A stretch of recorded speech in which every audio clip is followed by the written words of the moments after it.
Good morning, everyone. It's Michelle. Happy Sunday to you, and I hope you are all doing wonderful. So, you saw the title. I'm doing a challenge. But this isn't a challenge from another channel. It's one that I'm creating on my own. And you know what? I made notes,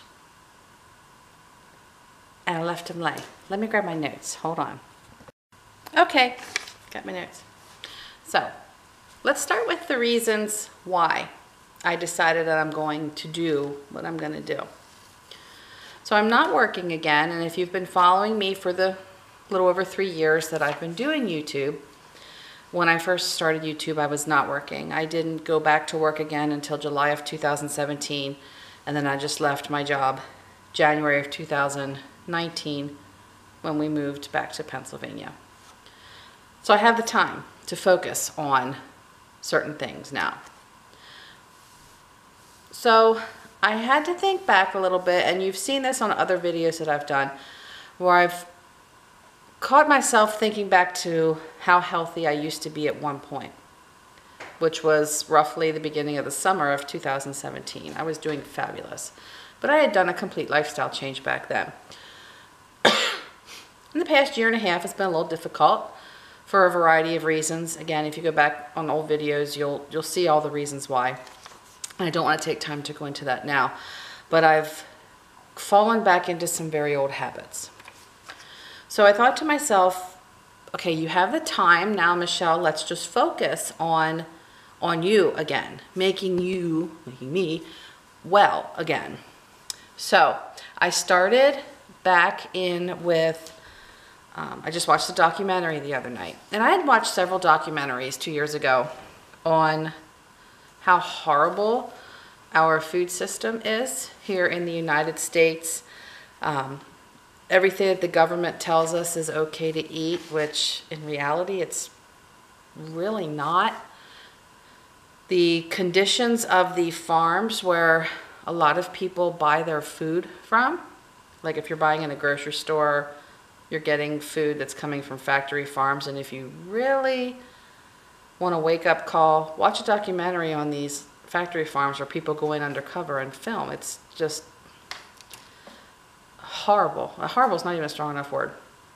Anyway, I started watching these documentaries again, and like some of the ones that you can watch out there right now, the one I watched the other night was called What the Health? What the Health? And I watched it on Netflix. Netflix and YouTube, Netflix and Amazon Prime, and Hulu, and there was another one, Tubi TV or something like that. I saw carry quite a few of these food documentaries. Another one that I'm in the middle of watching that I haven't finished yet is called Forks Over Knives. The one that's been around for a long time is Fat, Sick, and Nearly Dead, and there's 2 of those. Food Inc., INC period. OMG GMO. There's just so much knowledge out there for us to gain, but we don't take the time to watch it. And none of these will ever be shown on mainstream television because, again, government controls the media, the news outlets, the TV, the ABC, NBC, CBS, the news networks. Can't find the word. What's new? So the government controls the news networks and just the TV networks and what they show. They're never going to allow stuff like this to be seen on TV because it would be too much of an exposure on how corrupt our government is and how majorly corrupt the food system in our government is. Anyway, so many scientific studies out there that prove that you can actually reverse your health conditions and stuff that's wrong with you by using food as your medicine as opposed to pills. There's no money to be made on people that are well, and there's no money to be made on people that are dead. So the money is there for the corporations for sick people. So they're going to keep us sick. They're just going to throw pills at us to maybe alleviate some of our symptoms, but there's no business to cure disease. Even these research foundations that claim they're looking for cures, Yeah, undercover work has been done, and they're being paid off by big food sponsors. So they're only going to do so much. So anyway, I got to thinking about me personally. I'm not going to go into the documentaries any more than that. Just you guys watch them because it's completely eye-opening. So I sat down and I wrote what all is wrong with me right now at age 49. I'm getting ready to hit the milestone birthday. We are at the end of March. 7 more months, I'm going to be hitting the big 50. So for someone who is pushing 50, I don't think I'm in horrible health, but I think I could be a hell of a lot better. So I sat and I wrote down everything that's wrong with me, plus all the medications that I'm currently taking, and then I wrote a list of things that I'd like to see change, stuff that I'd just like to see go away. And again, when you watch these documentaries, people have done it. People have cured their cancer. I just watched a lady yesterday who had osteoarthritis in both hips and was on a walker. She needed a double hip replacement. She was on several antidepressant meds, plus your typical blood pressure, cholesterol. I don't think she was on anything for sugar, but I'm not positive. Tons of, I mean, she was on Oxy plus other pain meds. I mean, the amount of medicines that this woman took on a daily basis was mind-boggling. She did 12 weeks of a whole food, plant-based diet. First of all, she's off every med. She no longer uses a walker. She looked about 10 years younger. Her hair looked healthier. Her skin wasn't like just gray and ashy looking and blah. I mean, she had a glow, and this was 12 weeks, just 12 weeks of not eating anything that came from an animal. So, and that's just one example. And I've, again, seen multiple people who have just done this. So that's why I've decided to do it. I'm going to start out with 2 weeks, a 2-week challenge of nothing but a whole food, plant-based diet, plus my workouts, because like I said, I joined a gym. It's been 2 weeks now, 10 days of doing a gym. I go Monday through Friday, and just see what the results are in 2 weeks. I've been doing the research. I know that I'm not going to feel any different until about day 3. Then day 3, I'm probably going to feel like a burst of energy once all the animal toxins and stuff are out of our system. Then I'm probably going to see a major change in bowel habits because I'm going to be eating a lot more fiber. And again, I won't have the sluggish animal proteins in there to slow me down. So I'm looking forward to a lot of changes taking place. And the interesting thing that I found out that hits me most is one of my problems that I have wrong with me is I'm insulin resistant. Meaning, my body, from the time I was young, has produced 3 times the amount of insulin as an average person. So I was the exact opposite of a diabetic. So my body's pumping out a ton of insulin, and that's produced by your pancreas. Well, doing that for 30 plus years, your pancreas is going to wear out quicker. Your pancreas is much older than the other organs in your body because it's been working so hard, which then will shift you into a diabetic because your pancreas is going to stop producing all that insulin. I'm right at that turning point right now. I've watched my insulin levels stay way up here. My sugar levels were always down, always good, but I was still taking metformin, which is a lot of times what they give to diabetics because it's an insulin regulator. So the metformin has helped to stabilize the insulin numbers, but now it's not doing enough. So now my HbA1c is climbing and my glucose levels are climbing. So then the doctor's like, well, let's try the low carb diet or keto or paleo. Well, the problem with that I've just found out is our medical community, our doctors, did you know they don't receive nutrition training in med school? Which I kind of find mind-boggling. But it's not the sugar and the carbs that up our sugar level, which doesn't make sense. But again, I've read the studies, I've watched the studies. It's the proteins, because the proteins and the cholesterol from all the animal products, everything you eat that comes from an animal has cholesterol. Plus your body makes its own cholesterol. But all that cholesterol you're giving it in the normal eating, and then even more in the keto and paleo and Atkins and all the low carb diets, you're adding a lot more cholesterol in your system. That keeps, I'm going to mess this up.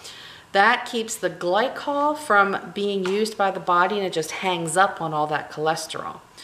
And people over 40, from the research that I've done, should never do keto diet because it's too many hormones from the animals being introduced in your system. And once your hormones are over 40, once your body's over 40, your hormones are already all over the place. Your body's really changing, especially women over 40, because you're hitting the menopause years. So all the animal products and the animal hormones are making it even worse. So anyway, diabetes, I know people say, okay, your blood sugar dips too low, then you need to eat a candy bar. And people that are on insulin and that are diabetics are supposed to watch their sugars. But they're being pumped full of drugs at the same time, where again, the studies are shown out there where people that have adopted a plant-based diet and gotten rid of the animal products instead of the carbs have cured their diabetes, and they've come off the drugs. So it's a decision you have to make. Do you want to watch your sugars but still keep taking the drugs, or do you want to be able to eat the carbs again, the good complex carbs, not the simple sugar carbs, and not take any medicine? And that's where I'm at.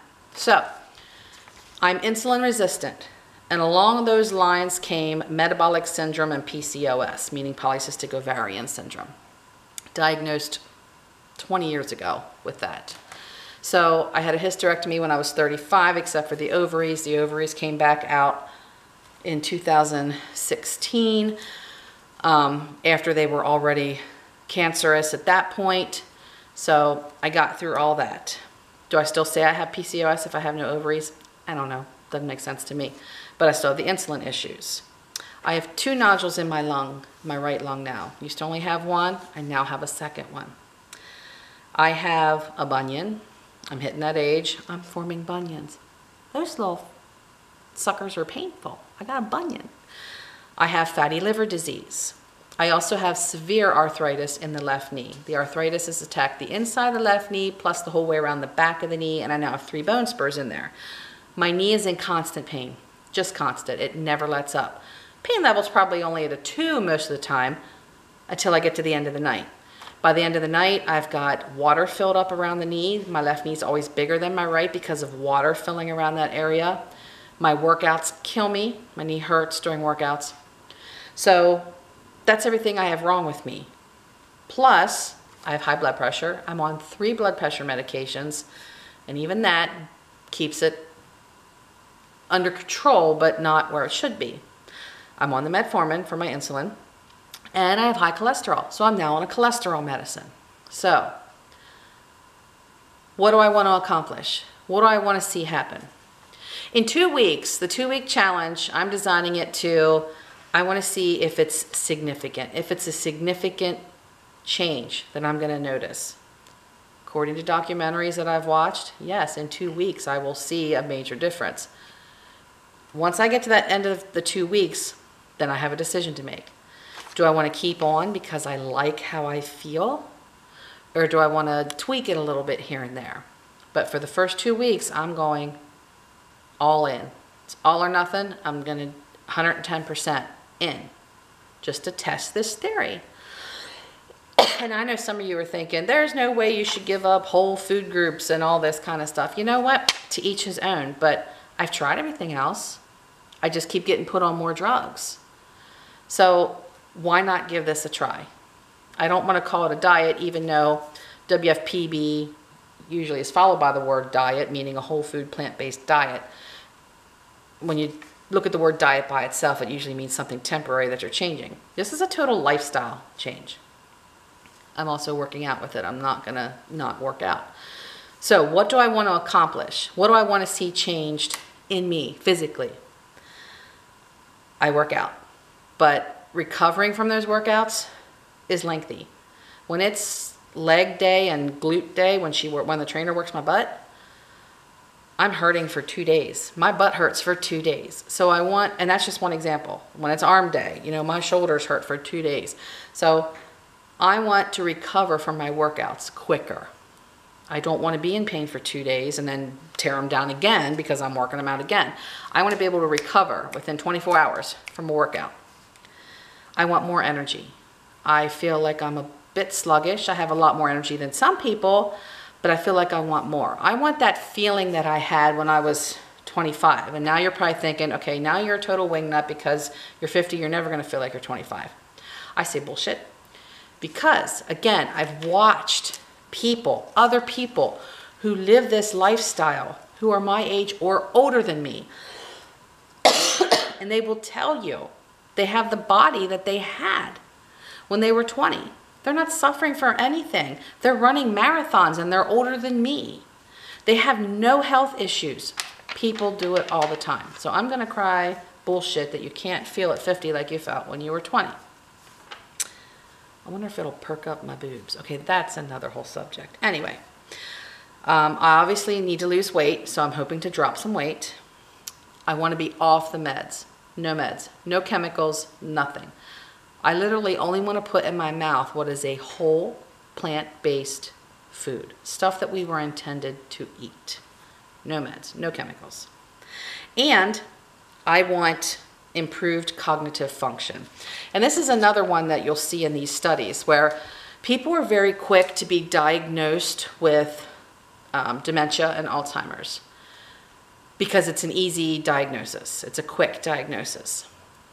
But there's multiple studies out there that show that the foods we eat can mess with our cognitive function. I've been blaming my lapses in memory and can't remember basic words on what I call menopause brain because, of course, there's articles out there on that. Women hit menopause, they can't remember certain words. Like I'll try to think of the word lettuce and I can't think of it and I'll be going, the green leafy stuff that you eat, and I can't think of the word lettuce. Just something stupid like that. So I've been blaming it on menopause when, in essence, is it really how I eat? Now, I don't eat horrible. You guys have been following me for a while. I pretty much eat all whole foods. I don't eat anything that's processed and out of a box. If it's not a real food, I don't eat it. I look at my ingredient lists.